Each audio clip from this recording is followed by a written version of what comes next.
Hello, everyone, and welcome to today's In The Know podcast, where I'm pleased to introduce my guest today. It's Liz Frazier-Peck. Liz is a fee-only certified financial planner and the author of Beyond Piggybanks and Lemonade Stands, a guide for busy parents to help teach young kids about finance. Liz, great to see you today. Thank you so much for having me. I'm excited to be here. Okay, brilliant. Let me explain the reason why I wanted to get you on the podcast. I've been doing a lot of research and speaking to people in the UK within financial planning. There's a number of issues facing the profession at the moment. And one of the areas we've been discussing is to engage younger people into financial planning. And then that research led me to understand that I don't think we're doing enough for younger people at school age to teach them the basics about finance. And when I was researching that, I came across you, I came across your book, and I thought, Liz is the person to help me unpack this. I need to know more. So that's why I invited you to today's podcast. No pressure. I hope that I can unpack it all for you. I'm really glad that this is an important discussion over there, because it is. It's a critical topic. Yeah, and I think it's on both sides of the Atlantic as well. I think I'm based in the UK, you're based in the US. I think there's commonality in terms of what we should be doing more of. But I've got a lot of questions, okay? So before I sort of jump into all of that, I'd like to find out a bit more about my guests, a bit more about their background, their early years. So perhaps you can just give me a bit of a background history on yourself, Liz, and maybe some of your influences around money and finance. Yeah, so my background is pretty unique because my mom was a financial planner. She started her business in 1987, and she started it because she got a small inheritance from her father when her father passed, and she took this money. It was like $10,000, and she took this money to a couple of the finance people in the area. This was in Chapel Hill, North Carolina, and she was like, I'd like some advice on what to do with this, and she felt like everybody was selling her something, and she felt like she didn't feel like it was in her best interest, it was in their best interest. So she decided that she wanted to start a business where she gives financial advice for a fee. And at that point, it really wasn't a thing yet. Now it's really, obviously a big part of this business, but then it really wasn't. So she started her business. So I grew up with a financial planner, and So I talk a lot about how finance isn't talked about in the family and it isn't introduced in a young age. And I'm the exception to that because, that was my mom's business. But I really didn't have a lot of interest in joining this business when I was younger. I wanted to do it on my own. I wanted to do my own thing. I always knew I had a passion out there. I just didn't know what it was. I got my MBA. I worked for Forbes for a long time in marketing, and I was happy. I left my team, left the company. But then I got pregnant with my first child, and I immediately went into this crazy, mama mode, crazy planning mode, where I'm like, we need wills, we need budgets. What if I want to take time off work to be with the baby? We got to figure out how to do that. We've got to get a trust in place, all of this stuff. And I realized, it just hit me that this was financial planning. And because I always kind of thought financial planning was, just dry and numbers. And I realized that financial planning really was just about protecting and preparing your family, yourself and your family and your loved ones financially. So I almost immediately talked to my husband, said, this is what I want to do. I want to start my own practice. I want to do it in a different way than what my mom does. My mom's a asset manager. I wanted to do hourly planning. I really wanted to focus on the planning part and not managing money. And I started my business in 2014. I got my CFP. It started slowly. I started it. I was writing for Forbes at the time on finance, and I got really interested in financial education because I'd have these clients come to me, and they're really smart and really successful. And they'd come to me and they'd say, I feel like such an idiot. I don't know. I'm so embarrassed about my finances. I know nothing. And I realized, well, of course you know nothing. Who taught you this? Why would you know anything about this? I don't know anything about plumbing. Why would I? So I really started thinking about, well, why are we not teaching our kids about this? Even just basics, just getting them comfortable around these subjects. We don't at all. I mean, it's like having the sex talk with kids. Like we don't talk about it at all. And so I started writing on Forbes a little bit about it. And then I was asked to write a book on it. And since then, it's financial education and literacy along with my practice has been a real passion for me. So if I could take you back to those early days when you were a child, in the education system, was there any kind of lessons about finance, about budgeting, about spending? Was there anything when you were at school? No, there was nothing when I was at school. But I'll tell you, my mom, they my elementary school asked my mom to come in and give a lesson on investing. And she came in at that point, the stock tickers were in the back of the newspaper. And she came in with a paper and we all chose a stock that we wanted to follow for the week. And, she'd come in every couple days and we'd follow it. So, I think they knew that it was something that we should be exposed to, but that was the only thing in school and in high school. Yeah, we didn't have anything. No, when I was doing this podcast, I spoke to my 14-year-old daughter and I asked her, I said, Millie, just take me back to primary school, as we call it. Did you do anything in terms of budgeting, spend, etc.? And it was a few years ago. She said, no, Dad, absolutely. And I said, what about high school where you are now? She said, no, nothing at all, nothing that I can remember. And yet she brings home very complicated maths papers, which I struggle with really badly. So it's almost the education system's geared towards these very complicated algebra and algorithms and whatever. And it's almost the basics are being lost. And I found that really strange. And I know we're going to get into that anyway. But I'm just going to take you back again. So something I heard on a podcast is you were very passionate about fees and commission at an early age. Can you tell me more about that? Because I listened to that and I did laugh and I thought that's quite interesting. So tell me more. Yeah, it wasn't a super popular topic when I was younger. It wasn't like people were walking around with signs, fee only. But my mom was just, I think the fact that she could not get unbiased advice. So when she started it, she was like, we are fee only. We are not charging commissions. And so I grew up always feeling like, I was really an advocate of fee only planning. And my friends were like, I like Madonna. You like fee only. that's, we've all got our things. But it was something that since a young age, I was really passionate about, which, was a little weird. Yeah, I bet it was. I could just imagine you having those conversations and they're just looking at you going, really? Okay, each to their own. Okay.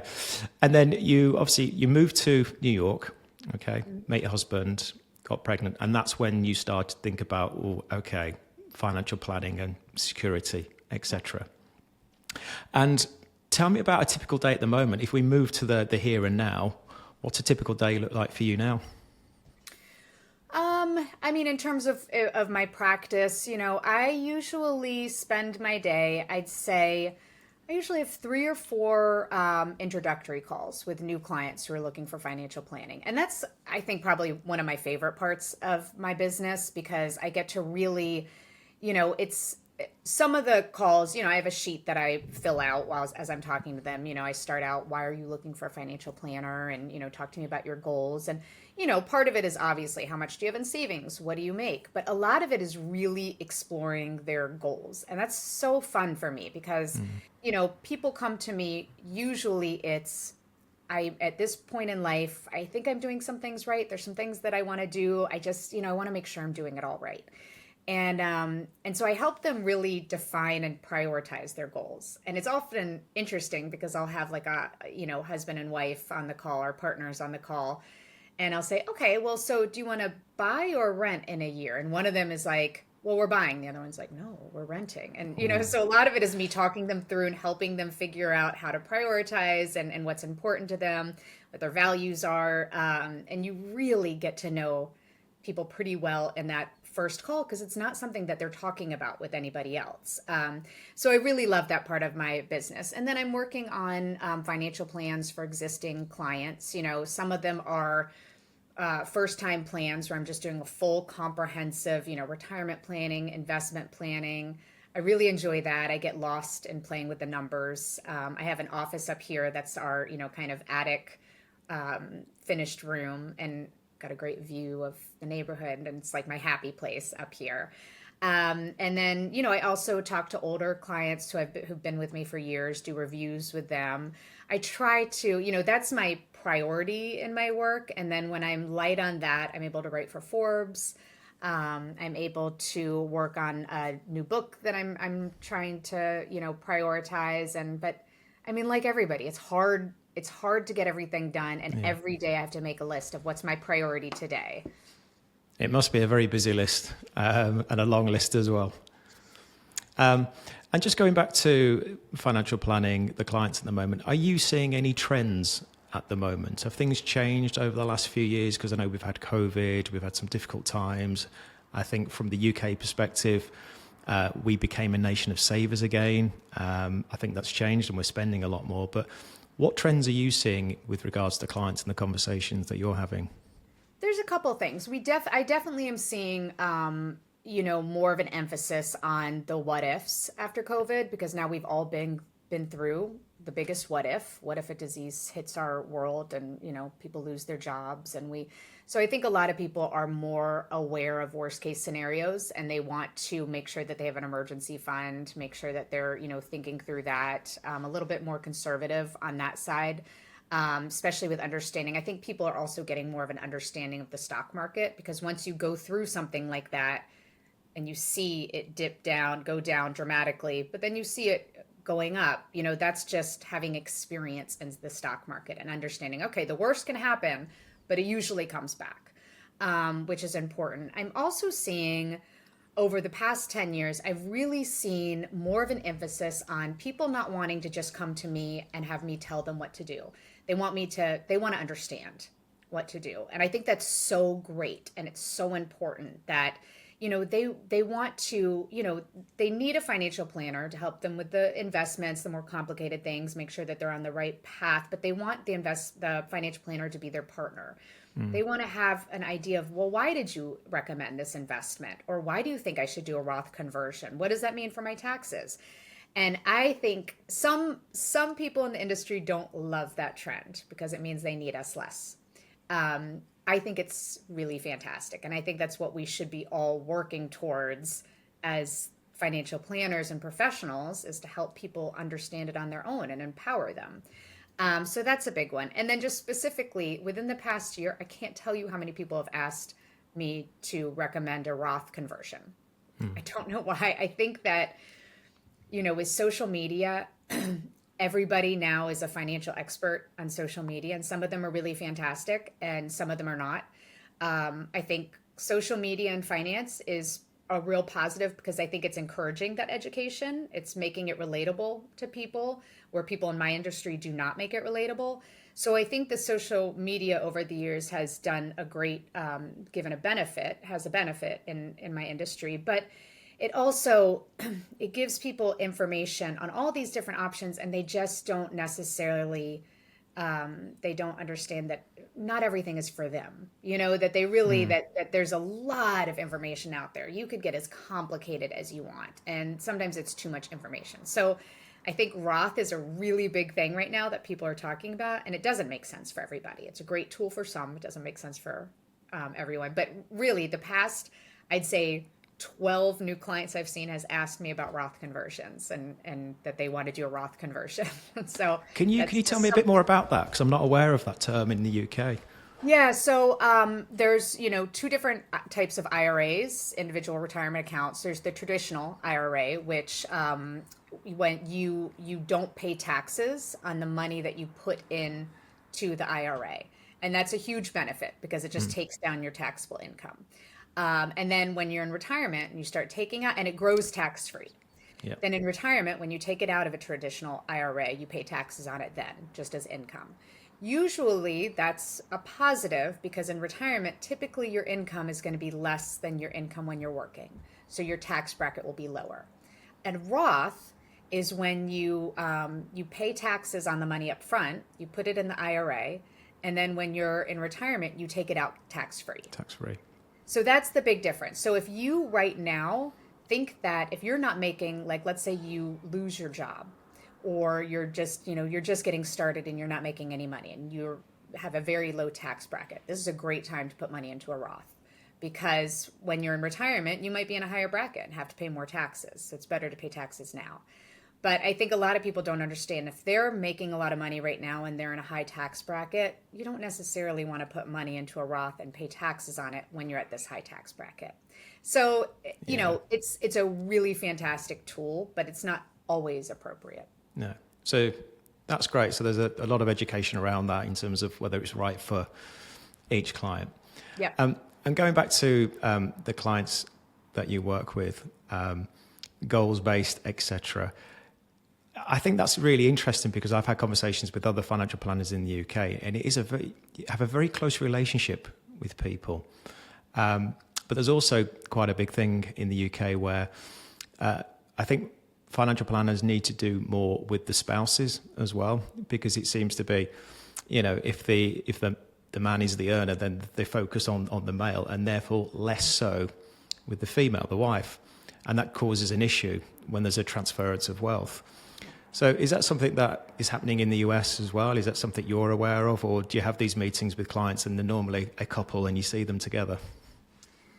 I would say maybe 30% of my clients come together as a couple. Yeah. But 100% of my clients, I think I can say 100% of my clients, has one spouse or partner who is the money manager. Yeah. And typically, like in 90%, the other one wants nothing to do with it. They are just along for the ride. So, I do encourage, maybe not for the upfront. Well, no, for the upfront too. I do encourage them to have both on the call, because again, they might not be on the same page about their goals and not even realize it. And especially, I do reviews with my clients. I give them the plan, and then I have them, I set up a call with them to review it. We make any changes needed. I make sure that they understand everything I recommended. And that's a call I think is really important for both clients to be on, so that they understand what they're doing. But it is an issue, because, I'd say 50-50. 50% of the spouses that are involved in the finances are female and 50% are male, for my clients. And it is an issue, because if something happens, if there's a death, you're dealing with so much emotional and logistical issues. You really want to have you really want to kind of have a grasp on your finances, because that just makes everything either harder or easier. And then if there's a divorce, that can be an issue too, not understanding what do you need to live? What about child support and spousal support, and really having to kind of figure it all out on your own. So, any event where the spouses, one of them ends up on their own, if you don't understand finance, any of that is going to be traumatic on its own. So it's really good to have an idea of your finances. And that also goes into control. There is a small population of people who control their spouse with finances. And that's a whole different ballgame. And I don't have any clients who are in that situation, but hear a lot about that. Yeah. I think, as I say, it's a very unique relationship you have. And you come across, Liz, that you genuinely care for your clients as well, from the research and from what I've watched. What would you say has been your greatest challenge to date in your career? Because you've had your practice, about 10 years now? So when you look back, what would you say has been your biggest challenge? I think that this is with any small business as you're growing. When you start out, you need business. You need to grow your business. You need to take clients. So, when I started my business, I would work with anybody who came to me. I don't think that was a mistake. I think that was the right thing to do. But I think that as my business has grown, as I've, become more established, as I have more and more clients coming, my clients stay with me long term. So I have my clients and I have new clients that come through all the time. I think really it's trusting my gut sometimes that somebody's not going to be a fit. And that's hard for me to do, because I genuinely want to help them. And, obviously it's good to have business. So, I've had some clients who I'm like, well, this would be a big client. It would be great for me, for my business. I want to help them. I know they need help, but I just know that I'm not going to, I have a tightness when I'm talking to them for upfront. I feel irritated. When Yeah. you're talking to somebody and you feel like you're not meshing. And when I have that with a client, I really have to slow down and put some thought into, should I take them or not? And I've had several people that I've said, I can't work with you because, when you're not, I love my clients. I have fantastic clients. There's not one client that I don't really care about and involved in their lives. And that makes me do a good job for them. But I found that in the past, when I had clients that I just knew I shouldn't have taken, and I knew that I was just irritated and Mm. frustrated with them across the whole time, I'm not going to do as good of a job for them because I'm not as invested. So that's been a challenge trying to figure out, really listening to my gut and just saying no to some people. Yeah, it's your intuition. It serves as well, doesn't it? Yeah. Yeah, absolutely. Okay. Now, I want to take us to your book. Okay. It's a great name, by the way. Great book. And we'll talk a little bit later on about your plans for the future, maybe some more books in the pipeline. But I want you to take me back in terms of, can you remember the day or the trigger when you thought the inspiration, I'm going to write a book? And just talk me through that, because I struggle to write an email sometimes because you think about pitch, tone, well, that's going to be not quite right, etc. So writing a book to me is like difficult. So yeah, just take me back. What was the trigger? What was the inspiration? And how did you go about doing the research? I've got so many questions around that. Yeah, I always wanted to write a book my whole life. I had no idea what it was going to be about, but this was like really kind of a bucket list thing for me. But I wanted it to be something that I was an expert in, and I wasn't an expert in anything. I was very much a generalist my whole life up until, I started my practice. And so my writing started, I went to a dinner once I left Forbes. I went to a dinner with some of my old Forbes colleagues, and the finance editor was there. And he and I were chatting, and he was like, "That's great that you're in finance now. Tell me about it." And I was like, "Yeah, and he and I had a good working relationship." He was like, "Do you write?" And I was like, "Sure." I've written emails. I did not write, but I was like, "Yes, I've written things." And he was like, "Do you want to write for Forbes?" And I had the CMO, who was next to me, and he kind of kicked me under the table because he knew I was freaking out that I didn't know what I was doing. He was like, "Do you want to start contributing for Forbes? Maybe send me some pieces and I'll see, what I think." And I was like, "Yes." And I had no idea what I was doing, but I was like, "Yes." And he was like, "Okay, yeah, just send me some pieces the next couple days." And I was like, "Sure, I'll send you some of my pieces." So I wrote a bunch of pieces over the next like 24 hours and sent them to him, and they ended up being good. And that started writing. And I really, I had no confidence in it. I thought that I sounded like an idiot. I just was very uncomfortable with the whole thing. And the more and more that I wrote, I found my voice and really started enjoying it. And then when I started writing about kids and finance, which came from my own kids, I'd have them start paying for things, when we go to the store. And so when I started writing about ideas for finance with kids, I had a woman reach out to me who I'm still good friends with, an editor at a publishing house. And she said, "I have been reading your articles and I love your voice around financial education. It's light, it's simple, it's relatable." She's like, "Do you want to write a book about finance for kids?" And again, I was like, Yeah. "Yes." I Why don't know not? what I'm doing. I know nothing about this. It's like that. I always think about that Richard Branson quote. I'm going to butcher it, but it's like, if somebody asks you to do something and you're terrified, just say yes and Just figure say it out. yes. I was like, Absolutely. yes. Yeah. So yeah, she was huge in it and really helped me through it. But my whole process, it was so fun to write this book. It was so fun.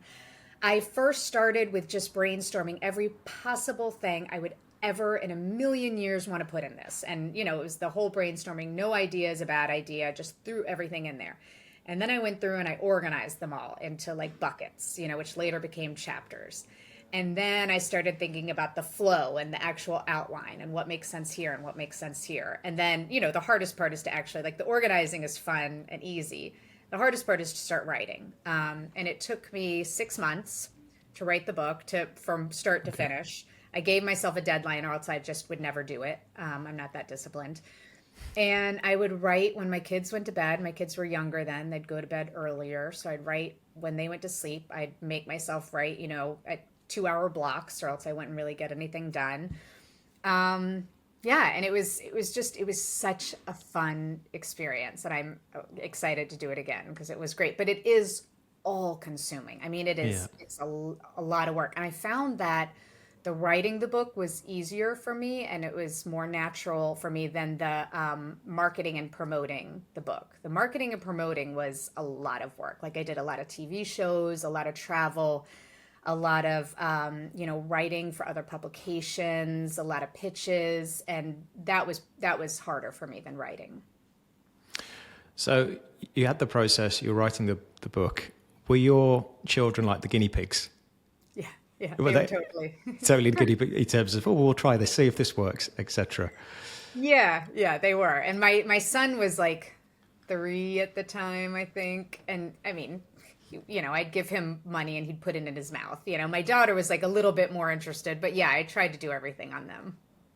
So, and they're a little bit older now, aren't they? So what's their sort of relationship with money at the moment? Has it changed at all? Is it still the same? Have those sort of good lessons that you taught, are they still with them today?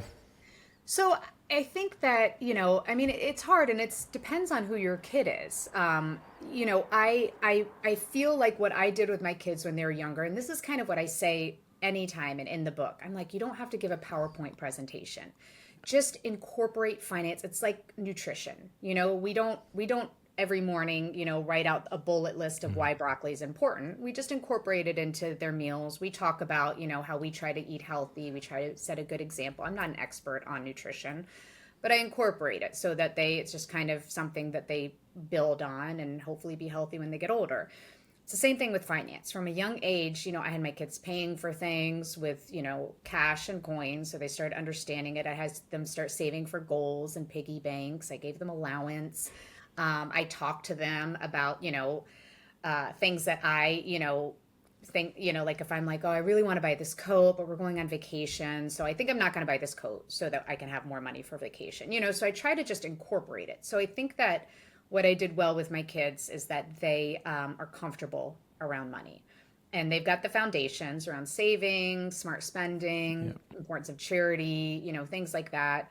I'm hoping that continues to build. They've got a foundation, hoping that continues to build in the future. But I'll tell you, there are very clear personality types when it comes to money.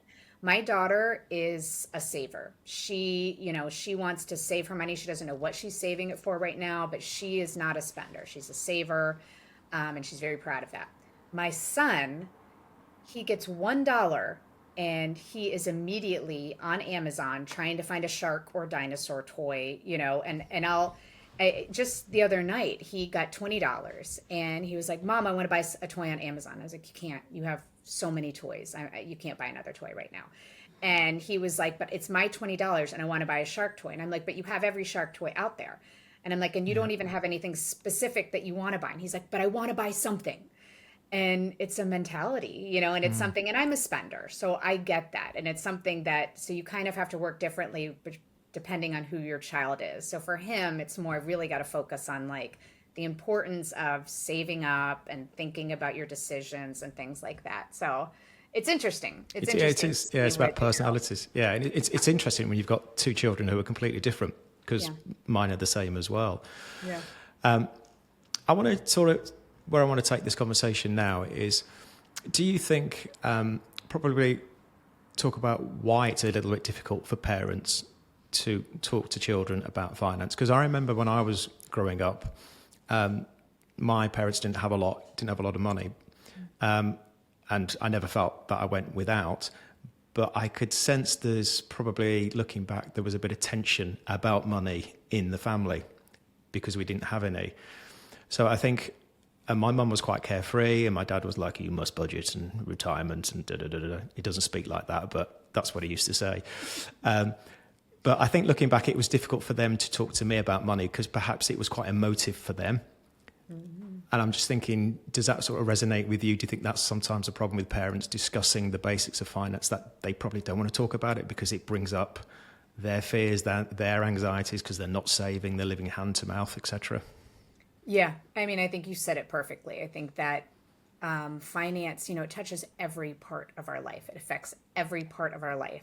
whether it's positive or negative, it's there. And I think that it is such an emotional, it evokes such an emotional response in people. And usually it's stress and fear. I mean, money is the number 2 reason, at least in the US, for divorce, coming after infidelity. So, yeah, it is. It's really emotional. It's produces a lot of anxiety.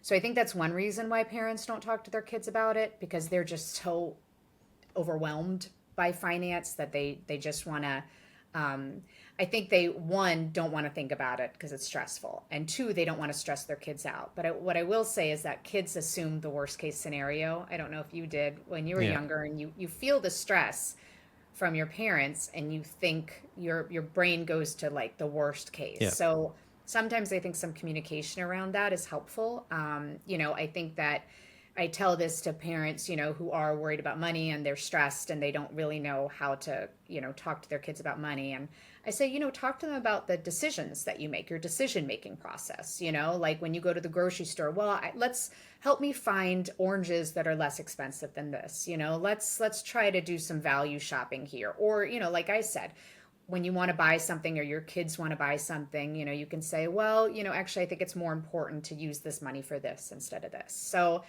I think you can still talk to your kids and be authentic about money when you're stressed about it, but maybe, it helps alleviate a little bit with them. But the other reason I see parents mostly not talking about money with their kids is because they don't understand it themselves. Yeah. And so they feel like they're going to do it wrong. They don't even know where to start. They feel like frauds doing it. And I always say, you know so much about money because you pay your bills and you've got experience with money. So you are an expert compared to your kids. Your kids know nothing. And you can talk to them about paying bills and making choices and, needing to save and things like that. Like, finance is so overcomplicated in my industry. It's ridiculous. I talk to some financial professionals. I don't know one thing that they're talking about. They just the buzzwords and it's really pretty simple. And I think that most people don't realize that they know so much more than they know. No, I think they know. No, I totally agree. And I think within the profession, I speak to lots of people. And honestly, sometimes I think I have no idea what you're saying. And I try and look at it from a consumer's perspective. Yes. Like, you're supposed to be talking to me about accumulation and saving for retirement, etc. I'm thinking, I'm not understanding this. And I think one of your missions, if I've read it correctly, Liz, is to try and keep things simple. And I think that's such a great goal to have, but it's very difficult to obtain sometimes, because I think sometimes in the profession people like to overcomplicate it, makes them sound really important. And where I want to take the conversation now is we've obviously got the obviously what we're doing with children in terms of the parents, etc. But what could we do more in terms of education, and how early should we start maybe schools teaching our children? Because I read a report and they were saying if a child isn't taught the basics of finance between the ages of 7 and 9, then pretty much that's it. They're going to struggle to understand the concepts in later life when you get into secondary school. So they were advocating quite an early age to be taught basic finance. But what's your view around that?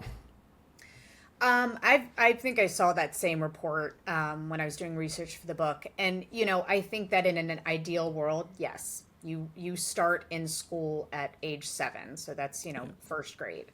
And, you can incorporate it into things like math, and you can incorporate it in social studies, and incorporate, it's the struggle in schools is that they are already so overbooked with what to teach. It's very hard to carve out time for them to teach this, but money can be incorporated in lots of different subjects. But with that report, my issue with that is that it is never too late. If you're starting to talk to your 10-year-old about money, that's fantastic. Because, think about it. We as adults, the majority of us were never taught finance. Never. The majority of us hit 18 and we were thrown into the world of finance and we had to figure it out. And a lot of us did not do well with it, and we struggled to learn about it, and then we made mistakes and we learned from those mistakes. So if you're learning at 10, 11, 15, I don't think that you're never going to get it if you didn't learn it by 9. Yeah. I think that in a perfect world, yes, it would be taught first grade. It would be something that is incorporated in every year, because it's one of the very few topics, subjects that influence every second of our lives, from, when we first get an apartment to rent, student loans, travel, where we eat, retirement, buying a house, everything. And our success in life is directly affected by our ability to manage money. So yes, geometry is great, algebra is great, but it's not something that we're using throughout our lives. So I do think finance should be taught in every grade at every age. But I will say that if we can get finance on high schools, that would make such a huge difference for our kids. And the U.S. has been working for years to get finance into schools, and it's a state decision. And there's several organizations who work very hard to get this done, and it's trending well. And we've got, I don't want to say how many, because I can't remember off the top of my head, but we have a significant amount of states now who are requiring a personal finance in high school. So the goal is to have all schools require it. But I wouldn't want to say that there's a certain age where you're just done and shouldn't even try, Yeah. I think any exposure, it's like a swimming. If you can get your kids in the water a little bit, then, they'll be more comfortable with swimming when they get older. If we could just get our kids talking about it a little bit, make it non-taboo, encourage parent conversations, I think that'd make a world of difference. It's like we have a quite a strange relationship with money, don't we? And we sort of either don't understand it, we don't want to talk about it, it creates emotion, etc. But just understanding the basics is a good thing. And I think children have got such an appetite to learn, and I think they're a lot more capable and resilient than we give them credit for. So I think the earlier the better. But you're right, it's never too late. It's never too late. No, and I agree. The younger kids, when I started with my kids, they like to feel like they know something that adults know. They like to feel mature and independent. And we would talk about, for budgeting is just needs versus wants. That's it, And so we'd talk about needs versus wants, and we'd play games around that. And, anything that you make kind of tangible and relatable, kids eat up. So why not do it about something that's important? Yeah, absolutely. The question I keep coming to is, why is there a lack of education? Why are we perhaps not teaching children enough? And it's the same in the UK. I couldn't really, because I think where the government, they're saying, it should be part of the curriculum. Obviously in the US, it's state by state, but it seems to me quite a basic thing to do. But I don't know why there's a lack of appetite, or perhaps there's not enough education, when I think it's quite basic. And I haven't found the answer to that. So it's a really good question. And I don't think there's one rational answer for it. I don't think there's anybody in this world who would say, well, kids don't need to understand finance. I know that in the States, it is, I think that because nobody was talking about money for years and years and years, they've got these curriculums that are just so stuffed full of the traditional education requirements that they just can't find any place to put it in, which is wrong. And it's a shame. But, I also think that, at least in the States, and I'm assuming this is the same there, that, I interviewed somebody recently about this, and they said that the reason how they got their state to change the requirements, and he was the advocate, he was the champion of it, and he said it was so much work. It was so difficult to get. You have to go through so much to get these bills and regulations passed. And he said you have to have somebody who is passionate enough and has the ability and the connections and the time to be able to champion that, in the individual states. And, I think in the ones that aren't doing it, there's just nobody who's willing to take that on. So it's got to be a priority. And, I think everybody is just, our plates are all full. We're all busy. I think that people are like, oh yeah, it's really important to teach finance in high school. I'm not going to be the one to put the work in and get it done, but yeah, they should be. I think that's where it comes from. But there's not one, there's not a solid reason why you shouldn't teach finance in high school. Absolutely. No, I think there's a common agreement. It's great. It's great for everyone. We just need to do more of it and be more vocal about it as well. With regards to, obviously, the education is one side, but I was also thinking about the way that we interact with money now, which is slightly different now. I'm a child of the 80s. I think I had the best childhood ever. But I remember saving up and going to buy a record and having physical cash to go and buy something. So going to the shopkeeper, give the money for a record. I remember it, and they gave me money back. And I thought, right, then I need so much to buy my next record. Yep. And as my daughter said, literally recently, it's Apple Pay all the way, Dad. It's almost like there's a change in terms of how we relate to money because it's gone digital. So where it was a physical feeling of I'm giving something and I'm getting something back, now it's like a click of a card or a something to do on your phone. And I'm just wondering how we can sort of counterbalance that, or how we can educate children about the value of money when perhaps it's not done by traditional cash. Yeah, I mean, it's completely different. I was the 80s also. I also think it was the best time to grow up. I think that, I still think, I don't think we'll ever be a cashless society, but obviously we're never going back to cash being primary. But I start with, I always suggest with parents with young, or middle young kids, I suggest starting with cash, like tangible money, coins, cash. Because they need to, I think that what happens with the digital systems is you kind of lose that sense that this is a barter system. You got to give something, you get something back. And so for my kids, I'd have them go to the stores. They'd take $4 for my coffee. They'd go up and pay for it. They'd get change back just so they understand I have to actually give something and get it back. And I think with the digital world, it makes cash kind of not seem real. It's a number in their account. And so it's just a whole different way of training kids to understand, to be able to look at their bank accounts or their kids' debit cards, whatever they are, apps, is to start looking at that and looking at the numbers and talking them through the numbers. Okay, so this is the number that you have in here. This is what you're going to have to pay for it. So it's more just this kind of visual understanding of what you have in your accounts, what's going out of it. And I think it makes it a little bit harder to teach money. Yeah, I think it does. But I just remember those days. They were just so happy and carefree. And I think things have changed quite dramatically. Yeah, and I'd say another big change with money these days is social media. When you and I were growing up, we had no idea that our neighbor's best friend's cousin's sister, had just bought like the latest and greatest whatever.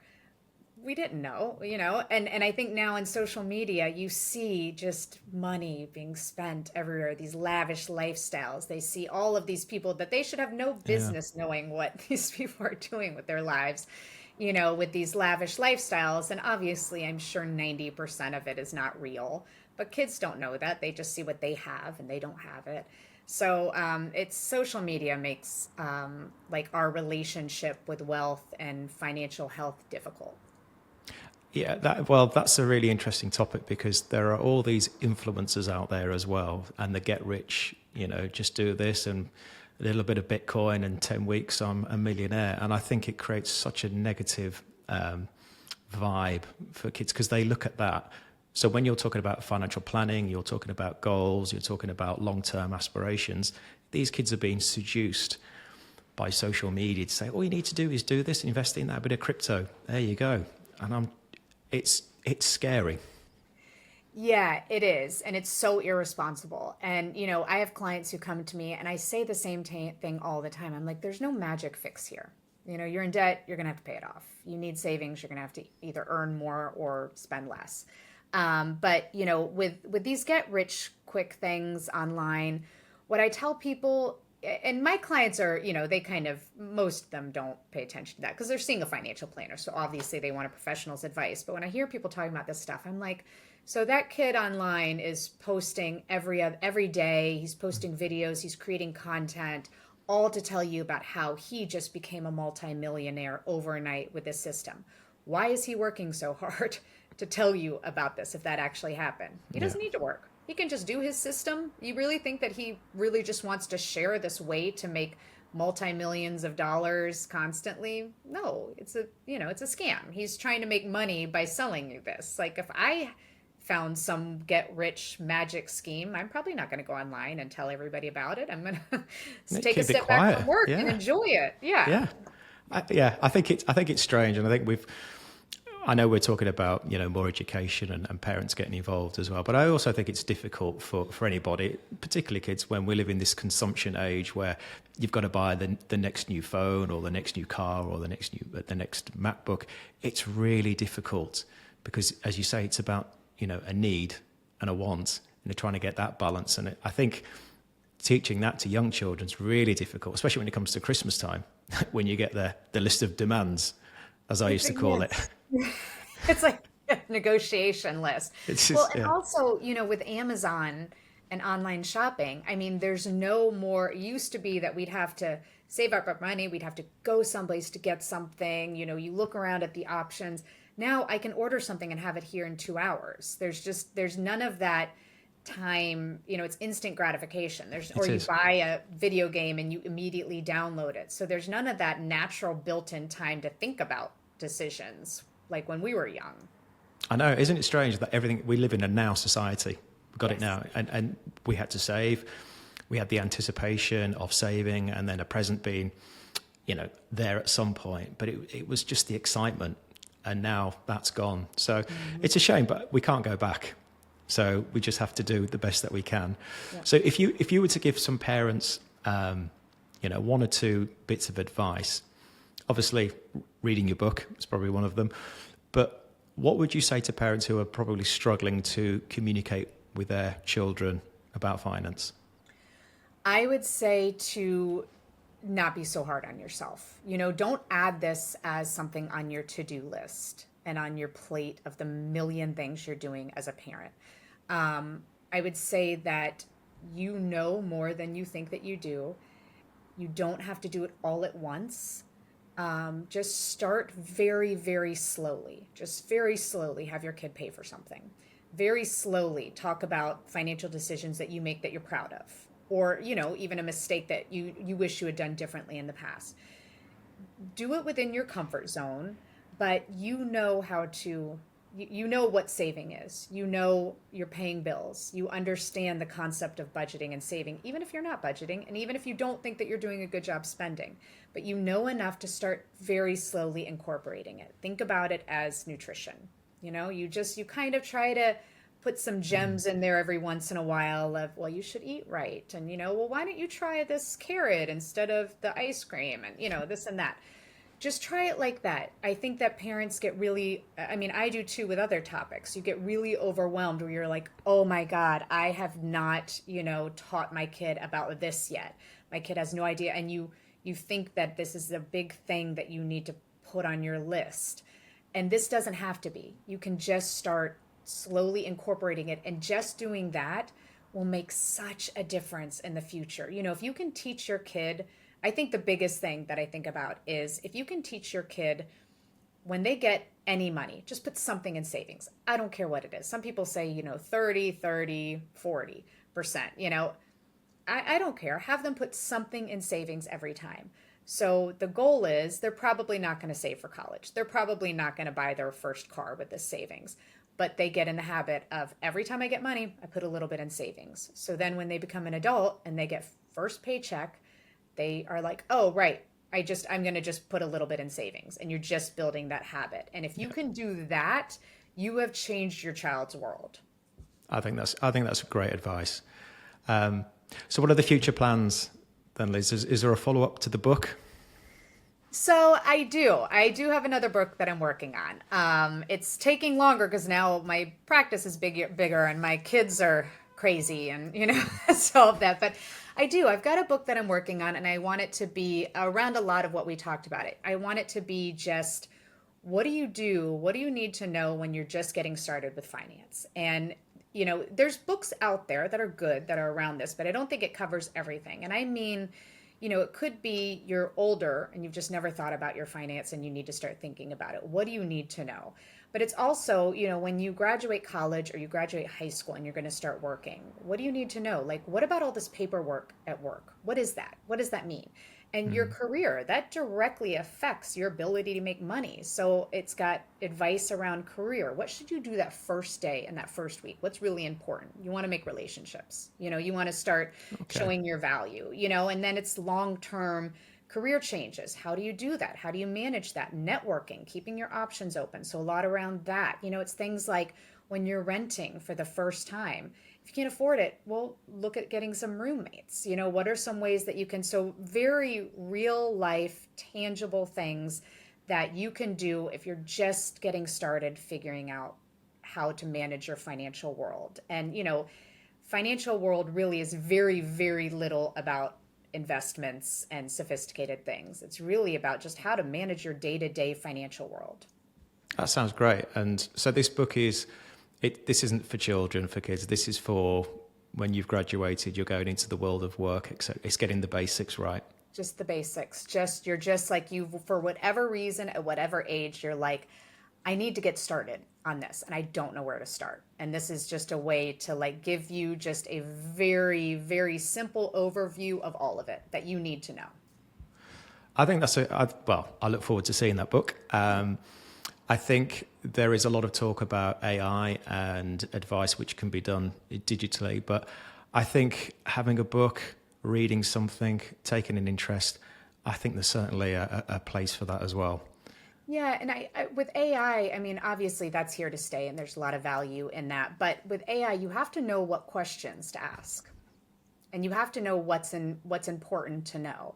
And I think that that's where something like a book comes in handy because it will tell you, here's what's important. You don't need to know what a hedge fund is. You don't, Roth conversion, that's not the top of the list right now. Here are the things that are important for you to know. And you don't know what to ask with AI. No, it's all about how you prompt it. So no, I think that is a really good book to have. Have you got a date in terms of when's it due out, or is it still in the very much in the process of doing the Very much content? in the process. Yeah. I'm looking forward to seeing it too. Yeah. But it's coming. It's coming. I'm hoping that I'll have it next year. Excellent. Well, Liz, that brings us to the hour, and I must say I've really enjoyed talking to you today. I can clearly see your passion for what you do and keeping things simple. And the first book was great. I think the second one is going to be great as well. So I wish you all the best with that. And thank you very much for joining me today on the podcast. Oh, thanks so much for having me. This is a really fun and great and engaging conversation. Thank you, Liz.